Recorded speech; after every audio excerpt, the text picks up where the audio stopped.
oriental grass jewel. It is 15 to 22 in length, whereas the one you see on the right is called southern birdwing.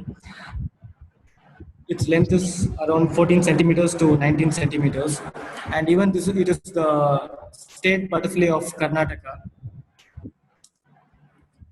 The second one is from common to rare. So there are a lot of butterflies which are very common.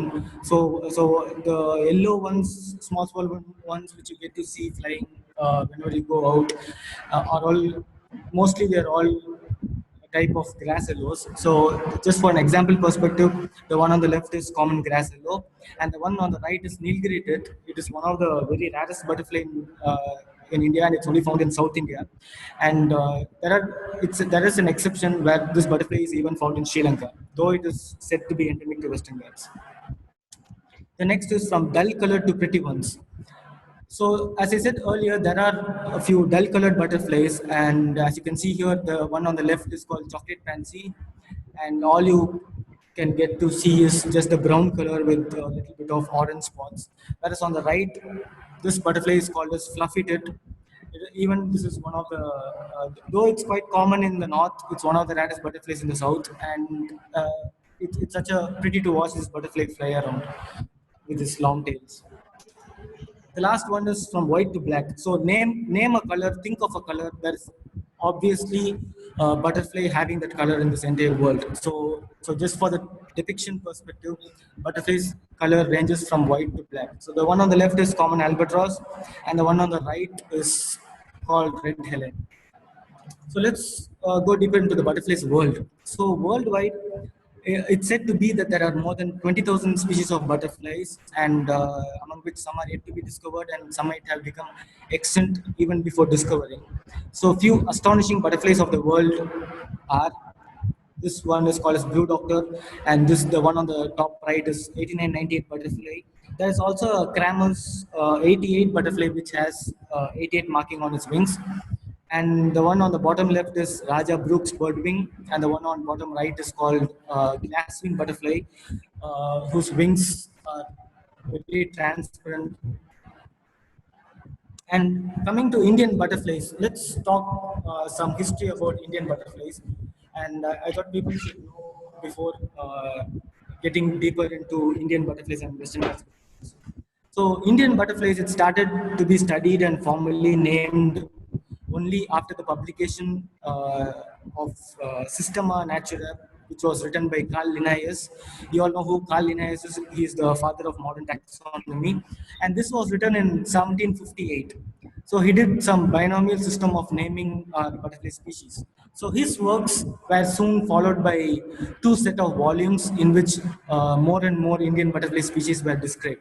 So one by his student called Fabricius, and the other by a Dutch entomologist called Kramer. So together, these three people, they describe nearly 350 butterfly taxa from our Indian region. And most of the specimens are now in Natural History Museum London and few other museums across the world. So the golden period of discovery and naming of Indian butterflies started in 1820 from the publication of a catalogue of the Lepidopterous insects in the Museum of the Honorary East Indian Company. So this was written by Thomas Horsfield, you see here, and even the Frederick Moore. So these both had a very long careers, and they together covered like nearly 90 years of butterfly studies, describing more than 500 plus taxa. So interesting part is Frederick Moore, who you get to see here, alone holds a record of describing more butterflies from the Indian region than anyone else in history. So this golden period actually peaked during 1840 and 1900, where the majority of species and subspecies which we have now were described. So apart from Frederick Moore, there were many British and European entomologists, namely Hewitson, Doubleday, Collar, and Seefelder and Arfelder. So in the 1880s, the Indian butterfly taxonomy saw two of the very important compilations. First was a 3-volume series on butterflies of India, Burma, and Ceylon by Marshall and D. Nicebille. This is the picture of him. And the second set was a really huge one. It was a 10-volume series known as Lepidoptera indica, which was started by Frederick Moore and then it was later finished by Swinhoe.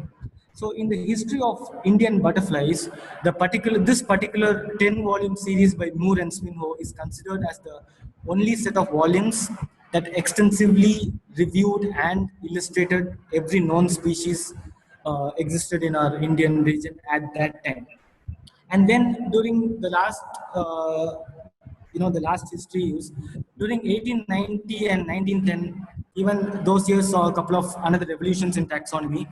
The main thing being application of subspecies names.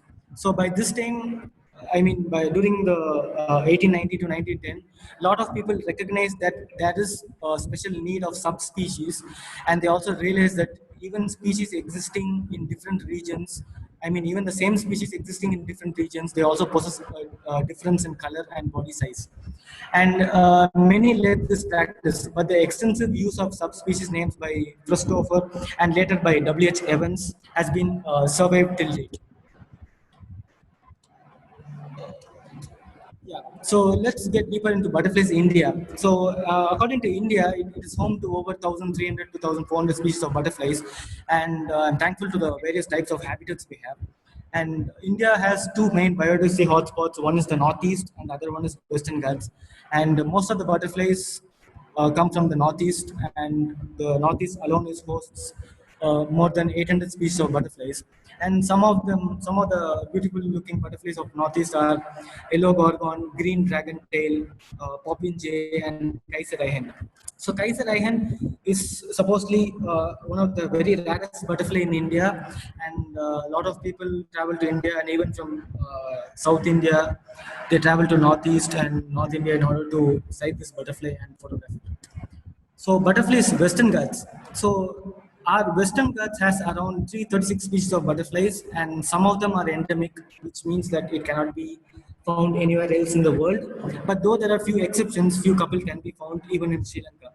And some of the endemics are Nilgiri clouded yellow, Tamil oak blue, Travancore tawny ace, and Tamil cat's eye. These are just a few examples among the 30 plus endemics we have. And let's get deeper into butterfly families. And there are just 6 butterfly families in the world. And during the initial stages, I know it's quite difficult to pronounce all the family names.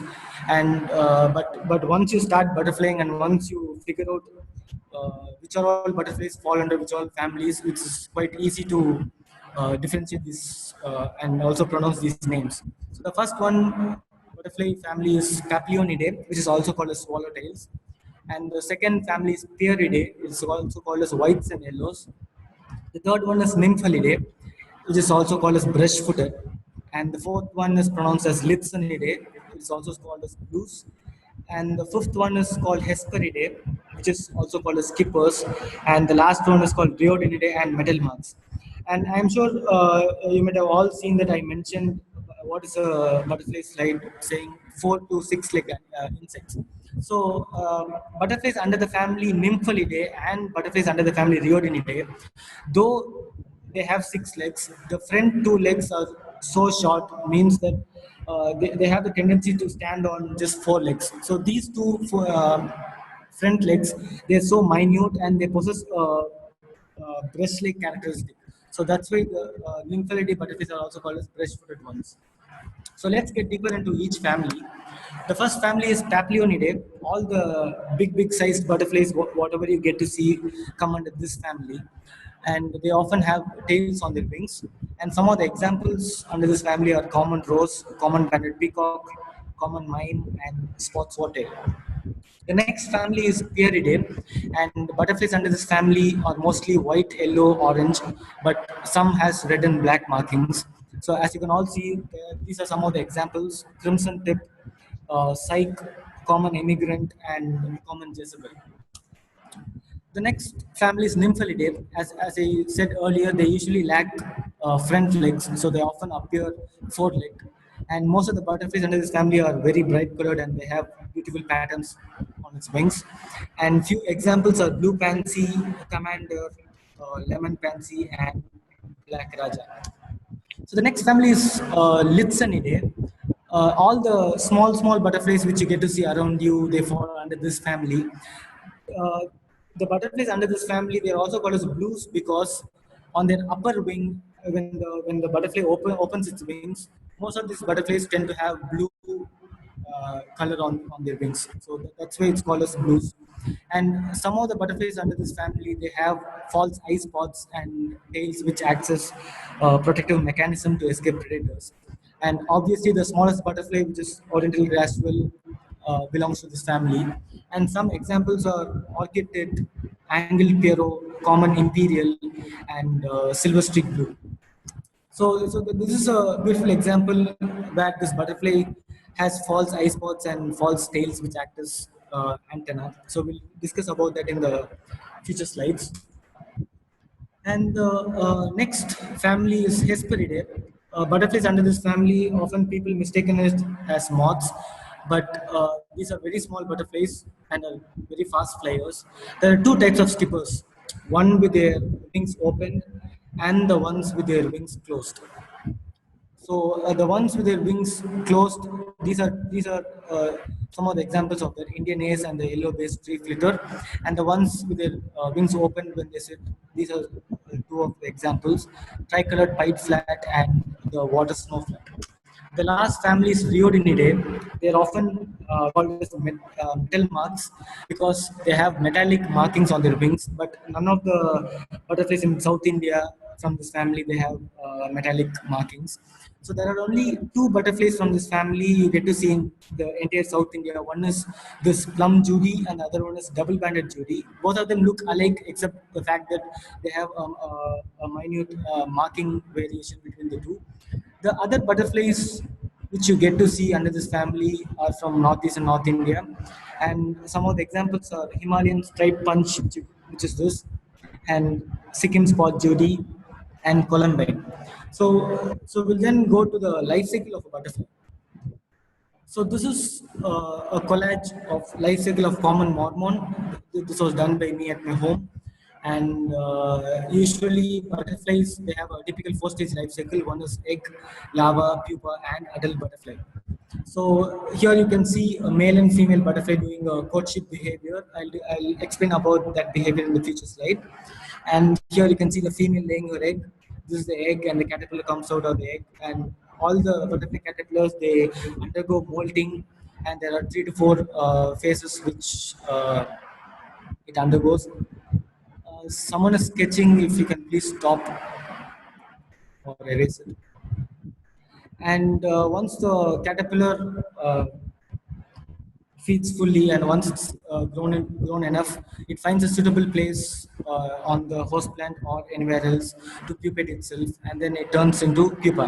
So after based on each butterfly, after a couple of weeks or so, the adult butterfly comes. So the next thing is eggs from each family, and these are some of the examples of eggs from the butterflies from each family.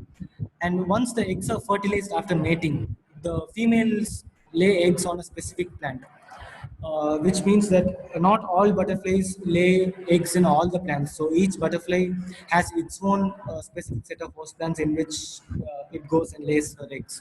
So every butterfly has a select larval host plant on which the eggs are laid. So this is the egg of common mormon and from the family Papilionidae, and this is the egg of Gracillo from the family Pieridae, and this is the egg of common sailor from the family Nymphalidae, and this is the egg of rounded palm reddish from the family Hesperidae, and this is the egg of dark grass blue from the family Litsinidae. So these are just some of the examples. It doesn't have to be all the butterflies under each family eggs has to look the same, but it's just a depicted perspective. So the next is first meal of larva. So what these caterpillars do is once they are ready to emerge from the egg, they use its jaws to break the eggshell and come out. So all the caterpillars has jaws because that's the only thing which it uses to feed on leaves. So once they're out, some caterpillars eat their own eggshell. It's just only some of the caterpillars, not all the newly born caterpillars eat their own eggshell. It's just because the eggshell are nutrient rich and it's so rich in protein. The next is caterpillars from each family, and again, this is just a depiction. Not all caterpillars from each family has to look the same. And this is the caterpillar of common mormon. This is the caterpillar of emigrant from the family Pieridae, and this is the caterpillar of common crow. And this one is of yellow-based tree flitter, and this one is of double-banded Judy, and this one is of dark grass blue from the family Litsinidae. So the reason why I chose this particular picture along with the ants just for this particular family is that most of the Litsinidae butterflies, the early stages, they have some ecological relationship with ants, which I'll discuss that in the future slides. So the next is food for larva. So most of us would have known that all the caterpillars they feed on only fresh leaves and or matured leaves, but it's not the case. Larvae of butterflies they feed on flowers, as you can see here, and they also feed on fresh and matured leaves of their host plant. And some of the caterpillars, like the one here, this is a caterpillar of common Goa blue. These butterflies, caterpillars, they feed on fruits such as guava and pomegranate. And the one on the bottom left is a caterpillar of ape fly. There's this interesting thing about this particular butterfly. So what this ape fly does is they go in search of mealybugs, the white small insects which you might have seen, might have infected your guava tree or hibiscus tree. So these butterflies they lay egg on these white insects, and once the caterpillar comes out of these eggs, they start feeding on the mealybugs. So this is one typical example of carnivorous type of caterpillar.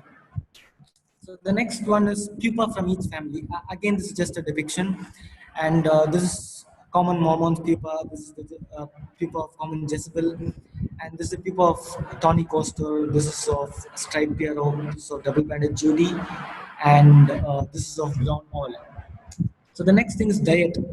So most of us might be thinking that butterflies only take in nectar from the flowers, but it's not the case. Most of the butterflies they are very fond of bird droppings, like you see here. This cyc butterfly, which is feeding on a bird dropping, and some of the butterflies like the Nawab and Tawny Raja, Black Raja, they feed on animal scat, and they're also very fond of human urine and excreta.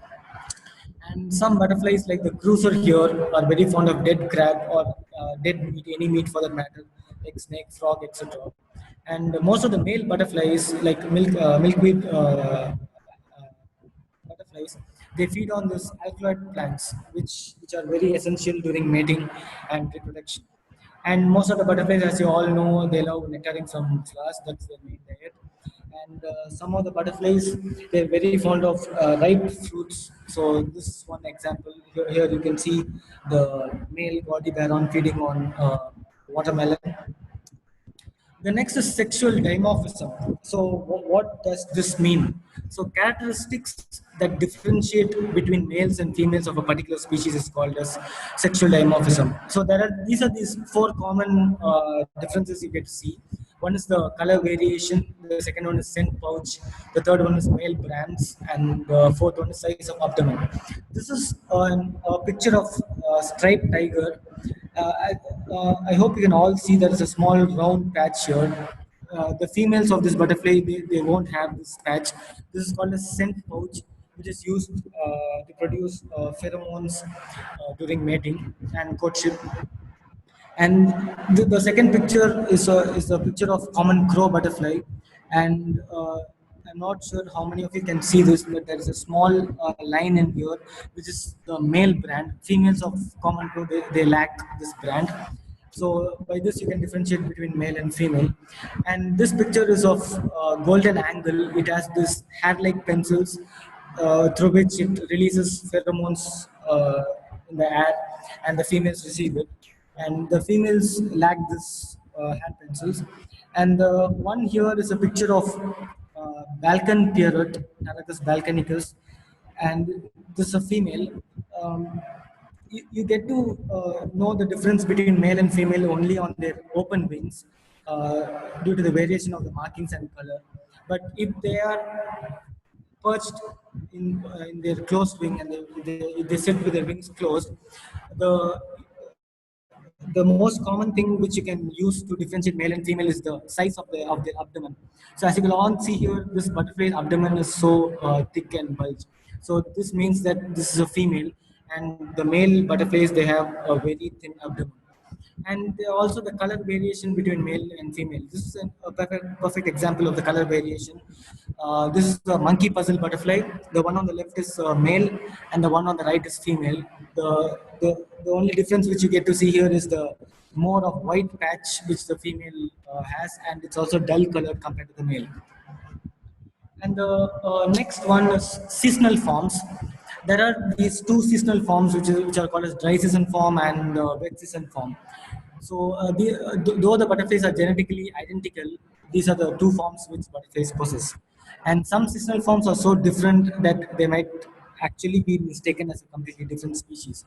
I'm not very sure of how this season form occur, but based on what I have learned and what I have seen during the drier months, when the new butterfly when they hatch, the dry form comes out, and during the monsoon and during the colder months when the new butterfly hatches, the wet season butterfly comes out. But there are many exceptions. Even during the monsoon months, the dry season, there are many dry season form butterflies seen, and even the vice versa.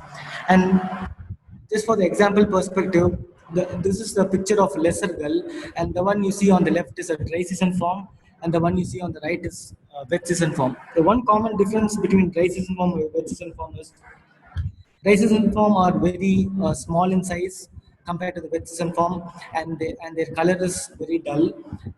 Whereas compared to wet season form, it has some dark patches on its wings, and they have bright color markings. The one on the right is an example of plains cupid. This is a wet season form, and this is a dry season form. The next interesting thing is aberration. So aberration is nothing but variation in the wing pattern, which are completely different from the normal forms of the butterflies. So these are uncommon to rare to sight, and these occur due to extreme weather conditions and temperature changes when the butterflies are in their pupal stage. So some as a result of physical injury during the pupal stages, they appear to be deformed. So these are the some of the examples of uh, butterflies which possess this aberration. And this is a forget-me-not butterfly. The original form of these butterflies, they won't look like this. They look completely different. And this is a forget-me-not, and this is a common silver line, and this is an aberration of common Pierrot, and this is an aberration of common Jezebel. So for people who might have seen common Jezebel, it's one of the most common butterflies. These yellow markings which you get to see here, they're all red in the normal form of common Jezebel. And let's get to the common behaviors of a butterfly. So these are all the main and common behaviors a butterflies possess. And the first one is courtship. The second one is mating. The third one is egg laying. The fourth one is hilltopping and patrolling. The fifth one is mud puddling. The sixth is basking, and the last one is mimicry. So we'll get deep into each of these topics. So the first one is courtship.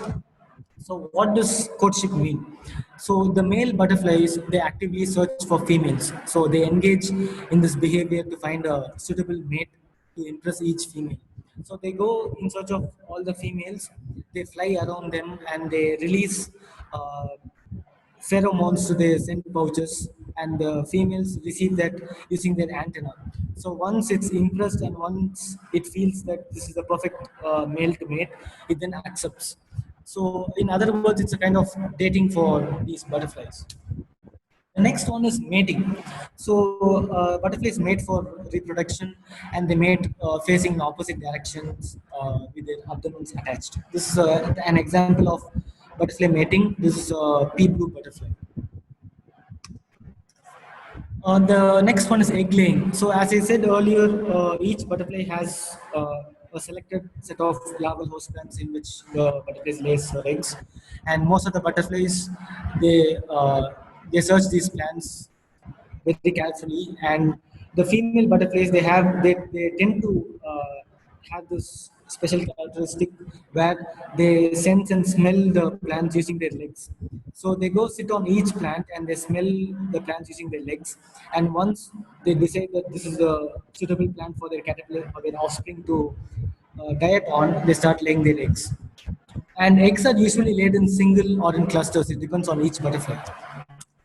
The next thing is hill topping and patrolling. So what this means is the male butterflies, they have to work hard in finding their mate.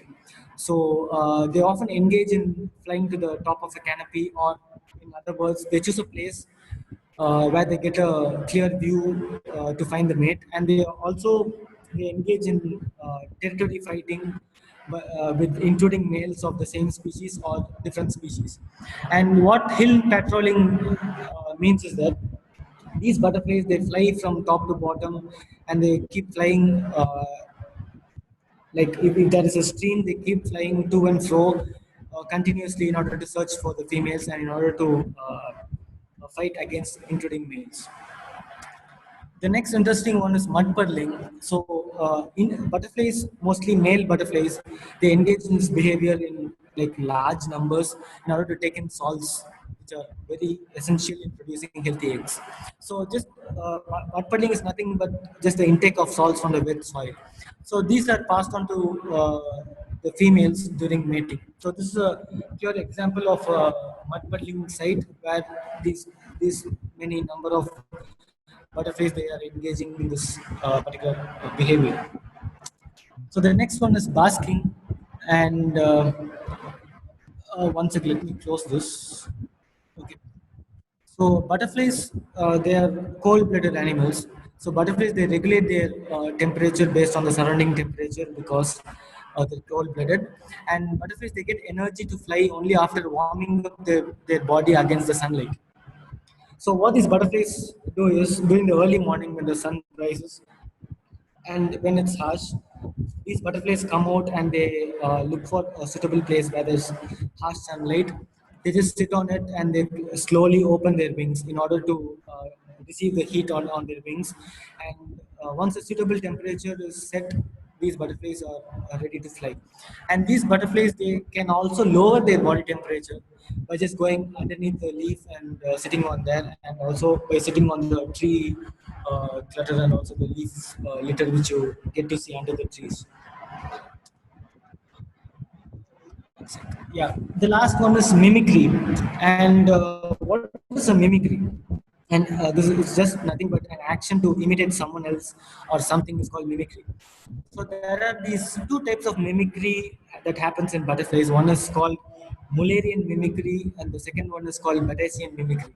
So what this Mullerian mimicry says is that all the members of a group, of a particular group, they resemble each other, and all the butterflies, they are unpalatable, which means they are non-edible. So I'll show pictures of these butterflies, which was Mullerian mimicry in the coming slide. And the next type of mimicry is called Batesian mimicry, where the edible ones, they literally cheat the predators by false copying the non-edible ones. So these are the some of the examples of the Batesian mimicry. So this particular picture you might have seen in the life cycle slide and also the courtship slide, where the top one is the male common mormon, the bottom one is the female common mormon. The one on the left is crimson rose. So as you can see, these two specimens, they have the same wing pattern, which means this crimson rose is a unpalatable species, which means this is a non-edible species by the predator. So what this edible species, which is the common Mormon female, does that it mimics the unpalatable species in order to escape the predators. So it cannot mimic the body color, but it can mimic the wing coloration and the patterns.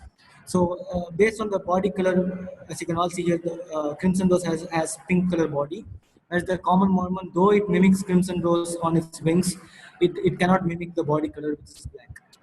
The one on the top right is, one sec. Yeah, the one on the top right is, one sec. Sorry.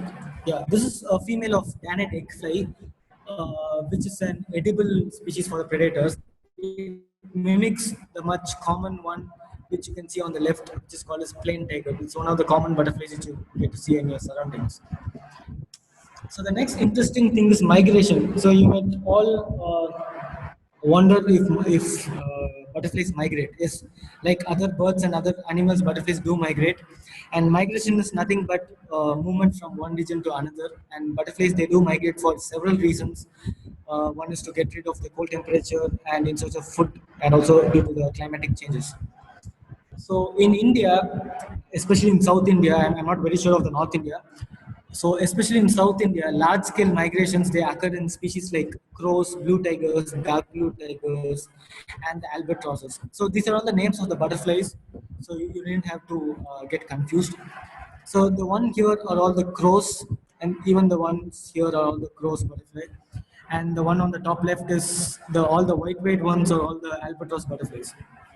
So what they do is they let me tell you a difference between crows migration and albatross migration. So albatross, what they do is that I'm not very sure about the season, but albatross they migrate from northern Western Ghats to southern Western Ghats and also vice versa. Whereas these crows and blue tigers and dark blue tigers, it's been studied for more than a few couple of years that during April and May, these species like crows and tigers, they travel from Western Ghats to Eastern Ghats, and in return, during September and October, they travel back to Western Ghats from Eastern Ghats.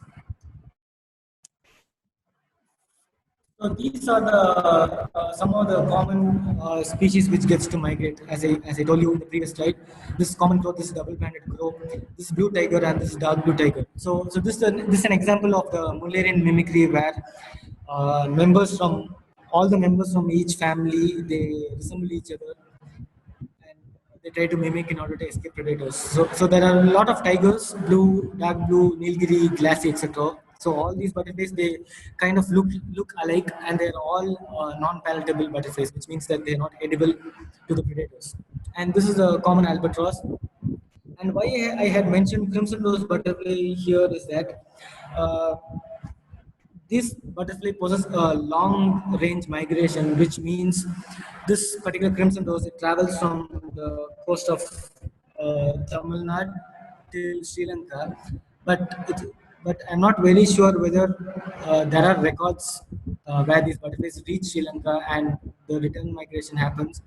But a lot of people, including me, we have seen these crimson roses migrate in large numbers across the coast, and we have also seen inside the sea during the pelagic birding, etc. And the next one is migration across the world. So monarch butterflies, as you all know, is known to be the longest migrant in the world. So these are not found in India; they're found in the Canada, northern US, and Mexico areas. So these are said to migrate more than 3,000 to 4,000 kilometers. And the one on the right is a picture of monarch butterflies roosting. So roosting is nothing but during the daytime they must have had a hectic activity of flying here and there, or also feeding or finding their mate. So they find a suitable place to rest for some time until they carry on with their migration. So as it's put here, monarch butterflies, it's covering a tree in Mexico during their annual migration. So the last one, which about the mimicry thing, and the one other species which migrates is the painted lady. So these butterflies they migrate from Europe to northern Africa. So these butterflies they migrate independent of seasons and climatic variations, which means that they don't have a particular season to migrate or particular months to migrate. And a couple of interesting facts about this butterfly is it's the world's most widely distributed butterfly, which means it is found in across all the continents except Australia and Antarctica. So now we have seen all this. Let's go to the predators of butterflies part. So what is a predator? So the one that naturally preys on others is called a predator. And all stages of butterflies like eggs, caterpillars, pupas, and butterflies, they are attacked by predators. So what all do you think are natural predators for butterflies? We'll see one by one. As you can see here on the left, it's an ashy wood swallow bird. So most of the birds are huge predators for butterflies. The one on the right is a jumping spider. Even it feeds on small blues butterflies. And the one on the left is lynx spider. As you can see here, it's feeding on castor butterfly. And the one on the right is monkey. I'm not sure whether you might all agree to this, but until a few years ago, where this is a personal observation by me, where I was on a butterfly expedition to one of my favorite places in my hometown. We went there for an interview to a popular Tamil channel and to record the annual migration here. So during the migration, a lot of common immigrants and common albatrosses were mud puddling. So what these monkeys did, that there are a few couple of monkeys sitting nearby. So they just came slowly. They never disturbed the butterflies doing mud puddling. So they just came nearby it and they just hit the mud puddling spot with their two hands, and they fetched 15 to 20 butterflies on each of their hands. Then they ran away, and they sat like this on a top of a rock, and they started feeding on these butterflies. So only then I realized that even monkeys are huge predators for the butterflies. The next one is dragonfly. Dragonfly is also a predator for butterflies, and even the praying mantis, which you see here, it's feeding on a striped pierrot butterfly. And sometimes frogs are predators for butterflies, and all types of lizards are predators for butterflies, and even the domesticated cats. You might have all seen. I mean, some of the evening flying butterflies, they get attracted to the lights around their house. So if you have domesticated cats, you tend to see it hunt on these butterflies. So those are not the main predator, but cats are also a bit kind of predator for butterflies. The next one is defense and protective mechanisms these butterflies use. So the left three are all examples of camouflage. So the left picture is pupa of common mine butterfly. So there is less chance for you to see this particular pupa in the wild because it is so camouflaged that you'll get mistaken it as a broken twig. So this particular picture is a picture of butterfly called blue oak leaf. There is even there's 0% chance to for you to sight this butterfly in the wild because it well mimics and well camouflaged, and it uses a dry leaf mimic to escape the predators. So only when it opens its wings or only when it flies and sits somewhere else, you can get to see this butterfly. And the one on the bottom are the caterpillars of red spot butterfly. Even this is well camouflaged on its host plant, which has red colored twig. And this particular picture is caterpillar of Indian sunbeam butterfly. So you might have all seen the orange butterfly which I used for basking, the bright orange one. So the early stage of that butterfly is this caterpillar. So these some of the caterpillars like this, they use this warning signs and they project a kind of flag-like thing in order to warn away and the predators. And the one on the bottom uh, it's just that some of the butterflies of Hesperidae and Lixinidae family, they hide themselves under the leaves. So by doing that, they try to get rid of the predators. And the one on the top right, rightmost top is the slate flash butterfly.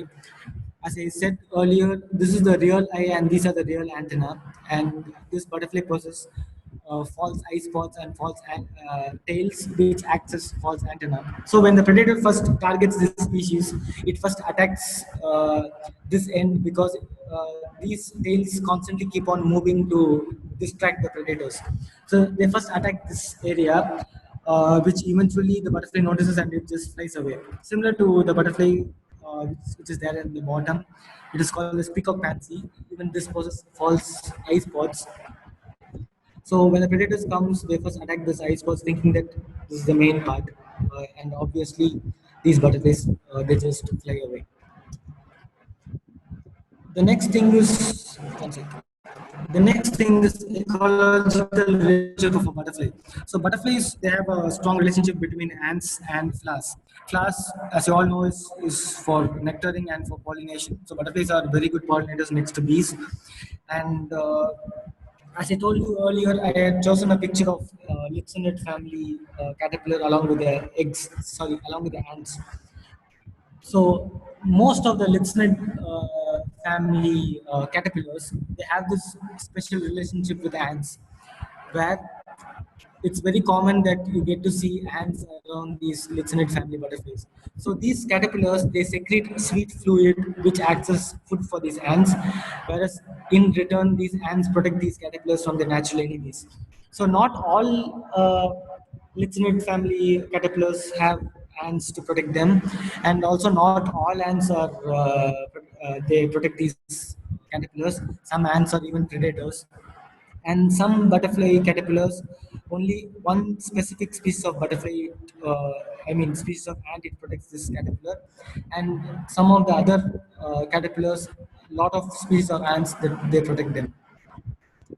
And importance of butterflies. Butterflies have huge importance, and they are known as the best indicators of environmental quality, and they possess these values. So one is the educational value, where the life cycle transformation is one of the huge wonders in nature, and they also possess the scientific value, where the researchers and scientists, they study butterflies based on conservation and genetics, migration, and also the population diversity of a particular place or of a large area. And butterflies, they also have ecosystem value, where areas rich in butterflies are said to be a healthy ecosystem, and they're also important part of the food chain, and they are prey for many predators, as we all saw in the previous slides. And as I told earlier, they're the most valuable pollinators next to bees. So economic value, butterfly watching and tourism. Though it's not famous in our country, unlike countries like US, UK, Sri Lanka, Hong Kong, Singapore, and Thailand and Malaysia. So butterfly watching and tourism is a de-stressing activity that gives us peace and happiness. I'm so happy that there are a few private parks and a few government butterfly parks which are being set up in our country, and a lot of people, they get attracted to these butterflies. They come for photographs and to watch these butterflies. So the next, let's go to the threats for butterflies. So obviously deforestation and habitat loss, it comes for any species in the forest. So even this depends on, even it's applicable for butterflies. And such places like grazing. Sorry. Grazing is one of the huge threats for butterflies, because not all butterflies, they lay egg on huge plants. So some of the butterflies, they lay egg on grasses and small shrubs, which gets destroyed while grazing. And the main threat for butterfly as of now is the illegal butterfly trade, which has been happening across the world, where there are a lot of butterfly collectors and a lot of illegal butterfly hunters. They hunt and trade most of the rare butterflies for money. And one interesting news which I came across is that a decade back, there was this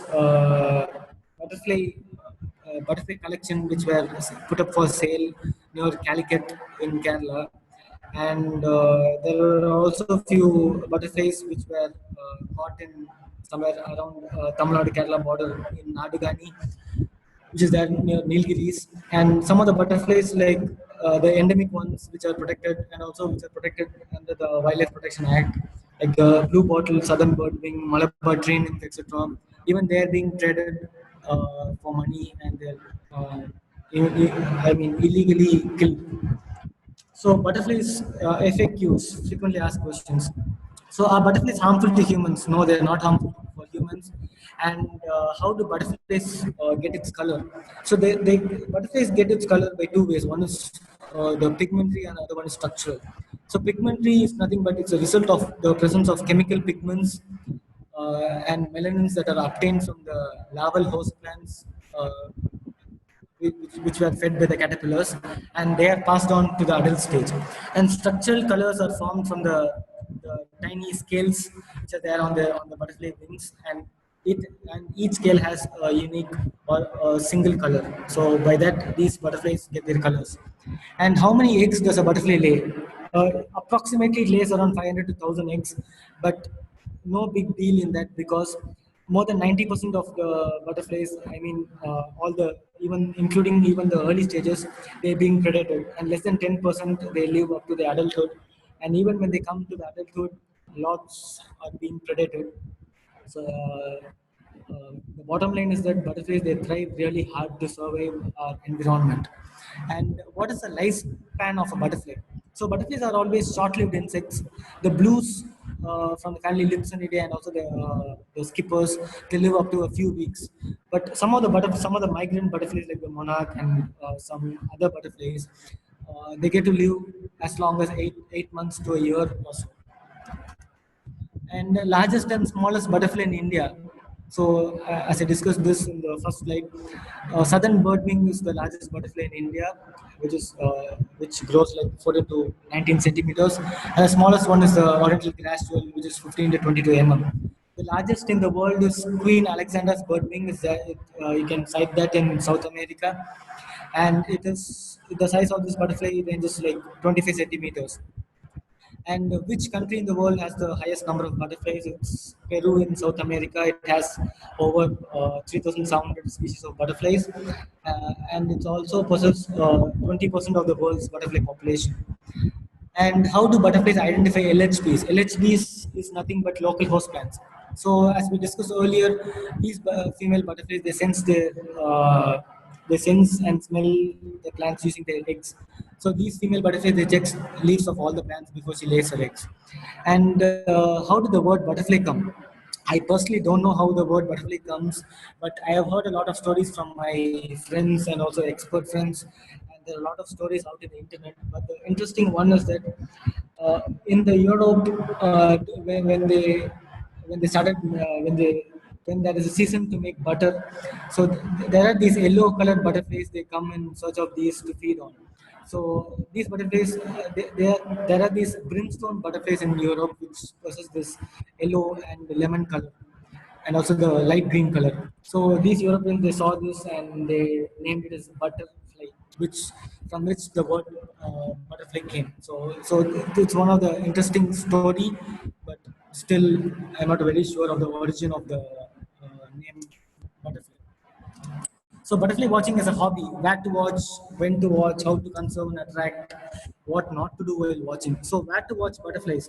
You needn't have to go to a specific forest or get permission to forest department and go to a particular very rich shoal of forest. So all you can do is sit at home, note down the common butterflies which comes to your backyard, and you can study for a month or year, and you can also attract these butterflies by planting some larval host plants and nectaring plants. So when to watch butterflies? So the best time to watch butterflies are the early morning, like around 8 to 10 or 8 to 11, and also in the evening during 3 to 6 or 4 to 6, where the butterfly activities are so high. And how to attack these butterflies? I have mentioned some of the host plants and nectaring plants in the coming slide, so I'll tell you about that. And what not to do while watching and photographing butterflies. So all you have to do is not wear bright colored clothes like white, pink, red, etc. All you need to wear is camouflage clothes like black, gray, brown, different shades of brown and green, etc. You have to have very, uh, you need to have patience level, and you need more patience to uh, get close to a butterfly. You need to understand the butterfly first, and by that you can, you can get to go close to a butterfly and photograph. And you also shouldn't catch butterflies unnecessarily because it might break its wings, and also a lot of scales might get printed on on your fingers, and it might lose the butterflies might lose some of the scales. So these are the common larval host plants which you can plant at your home. The one on the left is the ornamental palm, which attracts all the palm butterflies like the palm bob, etc. This particular plant is Nerium oleander, which is a host plant for the common crow butterfly. Even this you can plant it at your home, and even this flower is a nectaring plant. And the one here is the ginger lily plant, which you can plant at your home. It attracts grass demon butterfly. And the one here is a curry leaf, and the one here is the lemon plant. These two plants attracts two common butterflies like the lime butterfly and common mormon. So the next thing is common nectaring plants. So the one on the left is Ixora plant, even Ixora flower. Even you can plant this in your home backyard. It attracts a lot of butterflies for nectaring, and also even this is the host plant for monkey puzzle butterfly. And this particular plant, I'm not sure whether you can plant it at home because it grows wild. This is the Heliotropium species, and it attracts a lot of milkweed plants. The one on the right is Clerodendron species, and even this is a main, it's a major, uh, huge attraction for butterflies. And the one on the bottom right is Stachycarpata indica plant. Even this is a good nectar plant for butterflies. And the one on the left, bottom left is Cosmos. And there are also zinnia flowers, which looks like cosmos. And these plants, it attracts a lot of butterflies to nectar. And one last thing before before this session gets over is one last thing which I want to let everyone know is uh, the alphabets in butterflies. So there was this Norwegian photographer called, I don't know how to pronounce his name, but I'll pronounce it as Kjell Bloch Sandwood. So he was this Norwegian photographer. He had this keen eye to notice all the patterns and colorations of moths that are present in moths and butterflies. So he traveled across the globe and he photographed a lot of moths and butterflies. I mean, mainly butterflies. And this guy, he identified all the alphabets, all the patterns in butterflies which has alphabets and also the numbers. So this is a collage which he made, and this has the entire alphabets and numbers found on wings of butterflies. And you can say as a tribute to him, or maybe I would say that maybe out of my own interest, I did a small collage with my name out of the pictures what I took. And I have also created this particular collage, which is one sec, which is love. So bottom line is, go fall in love with butterflies, because there are a lot of people who are into birds. I mean, there are millions of people, of course, and a lot of people going back of wild animals like cats and lions, and not many people are into lesser fauna. So I'm not just talking about butterflies just because I am into them. I'm also talking about the dragonflies, frogs, ants. Ants especially, there are not many people who work on ants. So just fall on these lesser known fauna, because even they are more and even more fascinating than the birds and the big animals. So this particular collage I made it using the pictures which I took. The L, I took it from the common Goa blue. The O, I took it from blue pansy. B was taken from common short silver line, and E was taken from the spot swordtail butterfly. So these are some of the references, and most of the pictures that you saw in these slides were taken by me, but few of the images I got help from my friends, and I also searched internet to get some of the pictures. So I think we are done with the session, and thank you all for attending. And on behalf of this is a club which I formed a couple of years back. I know it's not that famous, but still, we are a group of 3 to 4 people, and this is not a registered club. And we formed this club mainly to study butterflies and ordinates of Rajapalayam. And we do this awareness talks to school children and college children, and also we take public to any place for the matter for a general butterfly walk. And we have done a couple in Chennai, and also a couple in Rajapalayam too. And that's it. Thank you, everyone. So I will stop sharing the screen, and if you have any questions, or just feel free to give me a feedback on how this session went, etc.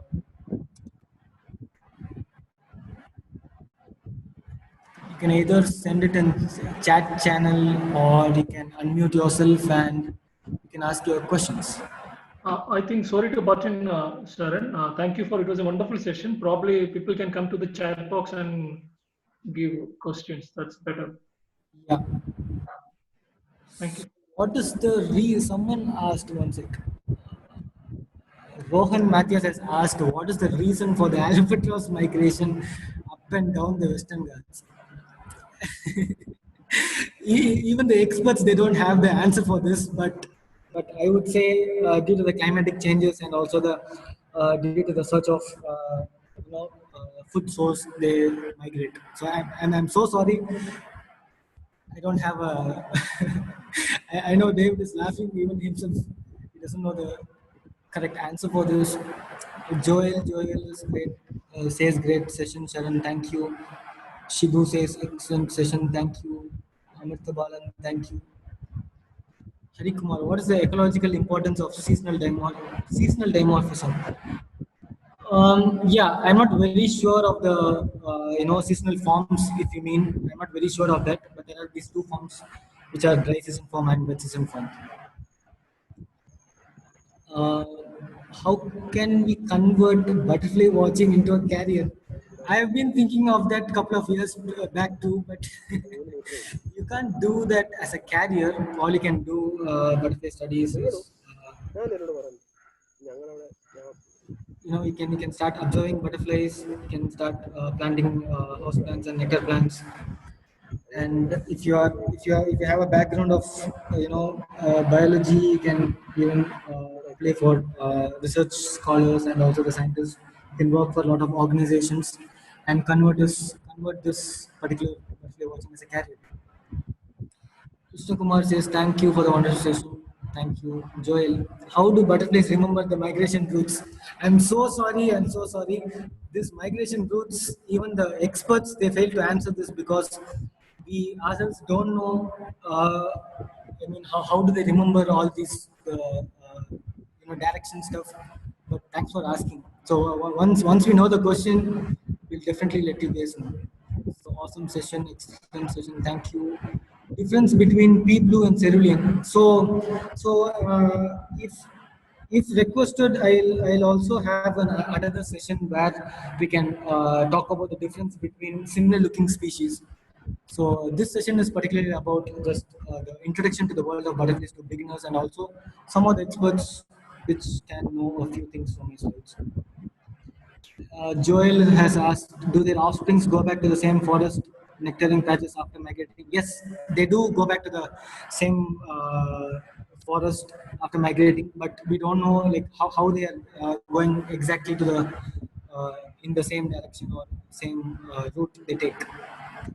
So Rohan is asking, what is the life expectancy of the following butterflies in the adult stages? Common crow, blue tiger, common mormon. So these are some of the examples of nymphalids and papillonate butterflies. So they can live up to a couple of months or two. That's it. Great session. Thank you. Thanks Dilip, Vipin. Thanks Hadley, Ranjit. Thank you. Smita, yes. Thank you very much in the organization. Okay. Thank you. Hari Kumar has asked, where does the butterfly goes in summer? Do they have hibernation in adverse climate? So, I personally don't know where these butterflies goes in summer, but yes, butterflies do possess hibernation. So during harsh weather conditions and during the cold climate, the eggs and the pupal stage, they go to the dormant stage where they stay in the same egg stage and the pupa stage for a long time until a suitable climate is up and they can either the caterpillar can hatch and also the butterfly comes out. So there are a lot of observations even in South India where pupas of crimson rose and also a lot of pupas, they're just in the pupal stage for several months. So they're just waiting for the right uh, season and the temperature to come out. Krishna Kumar has asked how to differentiate lesser and tiny grass blue. Maybe I'll tell you in private. Thank you so much. Identify bushburn species. Bushburn species. Nope. I'm not the one. Please share your WhatsApp number. One sec. Before I answer all your questions, I'll just share my WhatsApp number. And also, I'll give you guys my Instagram handle because that's where I am too active. Uh, Maybe you can contact me there.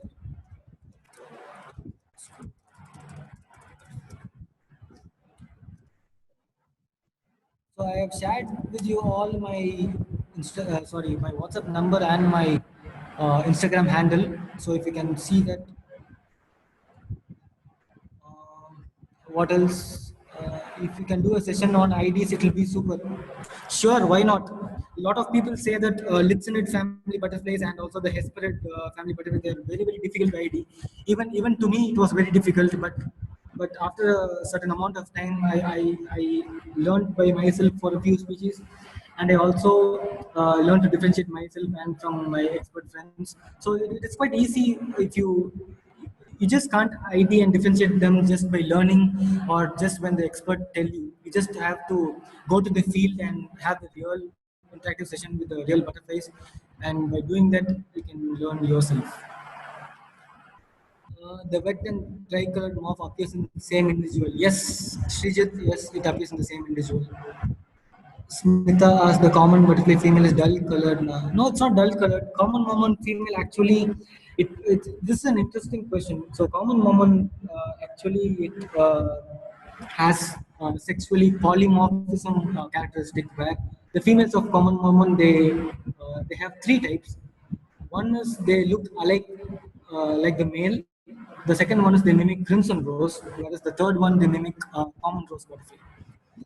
And Leka Jacob has asked, are the painted lady butterflies in India migratory? Yes, of course. On their migration from Europe to Northern Africa, they do visit and they do tour India. So all over India, you get to see painted ladies in large numbers during the specific season. And I would say last year, 2019, we saw a huge number of painted ladies than any other years in our country. What about the Malabar rose? That's a different topic. I can tell you about that later. What is the maximum speed a butterfly can fly? I personally don't know. I'm so sorry. How long it take to travel the longest migrating butterfly of Canada? Around 3,200 kilometers. A single butterfly can't travel that much kilometer. Either their offspring or it takes several generations to to complete a full migration. Sri Devi has said, thank you, Sharon. It was a wonderful session. I want to ask you about mimicry. How a dull color butterfly gets bright color when mimic some other? I'm sorry, I'm not getting a question. Can you come back or you can WhatsApp or Instagram me? I will tell you in detail. Vipin has asked, why does some female lay eggs on other plants near the host plants? Yeah, this is a interesting thing. I didn't tell about this because it's just an introduction session. So some female butterflies, they lay eggs on either the small rock next to the host plants just so that it escapes the predators. So the caterpillars, it senses the host plant which is there nearby, and it starts, climbing and feeding on the specific host plant. Count me in for your next talk, please. Thank you. Thanks, Rohan. Thanks, Disha. Devika Das has asked, is always male butterflies are more showy than the females? Yep. Male butterflies are obviously very showy than the females. So females are, most of the females are obviously dull colored. What's the duration of butterfly fly a day? I'm not very sure. I'm not sure even the experts will answer to this, but we don't know. Maybe until sunset. After that, they hide themselves and they go sit under the leaves. Awesome presentation. Thank you. Are they coming from Europe? Painted lady? Yes, Europe. And also from Africa when they go back, when they do reverse migration from Northern Africa to Europe, they tend to come to India too. Srijit has asked, I have observed both dry and wet morph of evening brown butterfly at same time and same location. Yes, as I said, a lot of people who are into butterflies, even we don't know the main differences between the dry season form and wet season form, because as I said, even in the monsoon months, we get to see both dry and wet season, and even the drier forms. I mean, even the drier seasons, we get to see both dry season form and wet season forms. So we're not very sure about the reason behind it. Firoz says, well done, Chin. Thanks, Firoz. Thanks for joining. Dilip, why are we clubs, crows and tigers? I don't get you. What was that? Hadley Ranjit, why the female butterflies are mostly delicate? No idea. I'm so sorry. Guys who have joined, I have no science background. I'm not a naturalist. I'm not a researcher. I'm not a scientist. I'm no one. I'm just a nature enthusiast who has been into birds for nearly a decade. And I've been so obsessed with butterflies from 2015. And it's just that I'm so crazy on them and I get to talk about them at any given time.